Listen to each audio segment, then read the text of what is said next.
Hi friends, welcome to my channel. ఈరోజు మనము methi chicken curry చూస్తున్నామండి. మెంతి కూరతోటి చాలా బాగుంటుంది. ఒకసారి ట్రై చేయండి. అందరూ ట్రై చేసి ఎలా ఉందో చెప్పండి ఫ్రెండ్స్. ఇప్పుడు మనము చికెన్ని నీట్గా కడిగి ఒక గిన్నెలో తీసుకొని దాంట్లో ఒక టేబుల్ స్పూన్ అంతా కారం వేయండి. ఒక 2 స్పూన్లు అంత కారం పడుతుంది. మేమైతే ఇక్కడ 750 గ్రామ్స్ చికెన్ తీసుకున్నాం.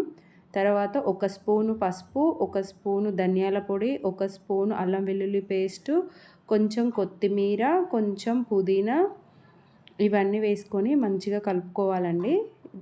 చూడండి, ఇది మొత్తం ముక్కలకు పట్టేటట్టు కలుపుకోండి. తర్వాత ఒక స్పూన్ అంతా ఉప్పు, ఇవి కూడా మంచిగా ముక్కలకు పట్టేటట్టు కలుపుకోండి. కలుపుకున్న తర్వాత ఒక 2 స్పూన్ల పెరుగు యాడ్ చేసుకోండి. పెరుగు యాడ్ చేసుకొని చికెన్ చాలా జ్యూసీగా కమ్మగా చాలా బాగుంది. అసలు ఇలా ట్రై చేయండి ఒకసారి. మీరు ఎప్పుడు ఇలాగే వండుకొని తింటారు. అంత టేస్టీ ఉందన్నమాట చికెన్. ఒక్కసారి ట్రై చేయండి ఫ్రెండ్స్. మాకైతే చాలా అంటే చాలా బాగా నచ్చుతుంది. ఇలా అన్నీ కలుపుకొని మూత పెట్టి ఒక హాఫ్ అన్ అవర్ పక్కన పెట్టుకోండి. వీలుంటే ఫ్రిడ్జ్లో పెట్టండి, లేకపోతే పక్కన పెట్టినా పర్లేదు.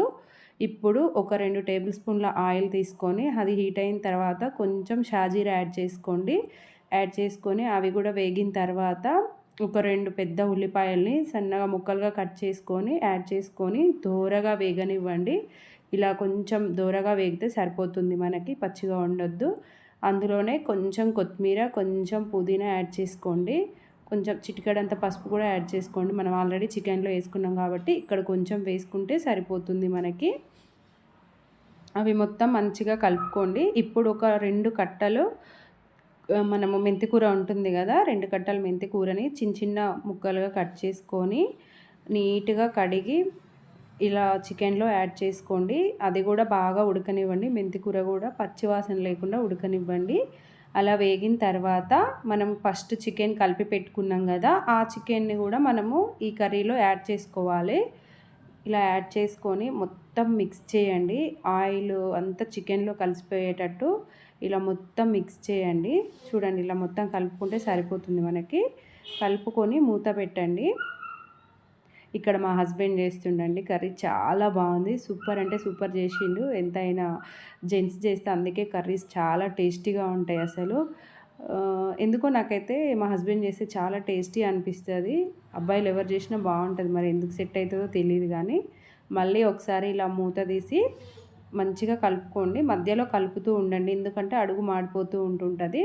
గ్యాస్ మాత్రం మీడియం ఫ్లేమ్లో పెట్టండి, హై పెట్టకండి, సిమ్ పెట్టకండి.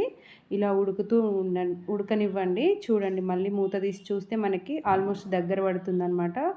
ఈ టైంలోనే కొంచెం వాటర్ ఉంది కదా మసాలాది, ఆ వాటర్ కూడా యాడ్ చేసుకోండి. ఇష్టం ఉంటే యాడ్ చేయండి, లేకపోతే లేదు. మాకు చపాతీలో కాబట్టి వాటర్ కొంచెం యాడ్ చేసుకున్నాం. రైస్లోకి అయితే మీ ఇష్టం, యాడ్ చేసుకుంటే చేసుకోండి, లేకపోతే లేదు. కొంచెం నిమ్మరసం కూడా యాడ్ చేసుకోండి. ఒక ముక్క నిమ్మరసం యాడ్ చేసుకొని నీట్గా మంచిగా కలుపుకొని ఒకసారి మూత పెట్టండి. మూత పెట్టి ఒక 5 మినిట్స్ ఉడికితే సరిపోతుంది. చాలా కమ్మగా ఉంది అసలు చికెన్ అయితే. ఇప్పుడు లాస్ట్లో మనము గరం మసాలా యాడ్ చేసుకోవాలి. నేను ఫస్ట్లో కూడా వేసుకోలేదు. చికెన్ కర్రీ అంతా అయిపోయే ముందు ఇంకొక 5 మినిట్స్ అయితే అయిపోతుంది అన్నప్పుడు గరం మసాలా యాడ్ చేసుకొని కలుపుకొని సన్నగా తరుక్కున్న కొత్తిమీర యాడ్ చేసుకోండి. తర్వాత ఇలా 2 పచ్చిమిర్చిల్ని ముక్కలుగా కట్ చేసుకొని పైన వేసుకోండి. స్పైసీ అయితే ఏముండదు, కానీ అదొక మంచి ఫ్లేవర్ వస్తుంది అన్నమాట. చూడండి, ఇది మనకి ఉడికిపోయినాయి అన్నమాట. ఇంకొక 2 మినిట్స్ ఉడకనిచ్చేస్తే మనకి సరిపోతుంది. కర్రీ అయిపోయింది. లాస్ట్కి ఇలా వచ్చింది ఫ్రెండ్స్ కర్రీ. చాలా టేస్టీగా ఉంది.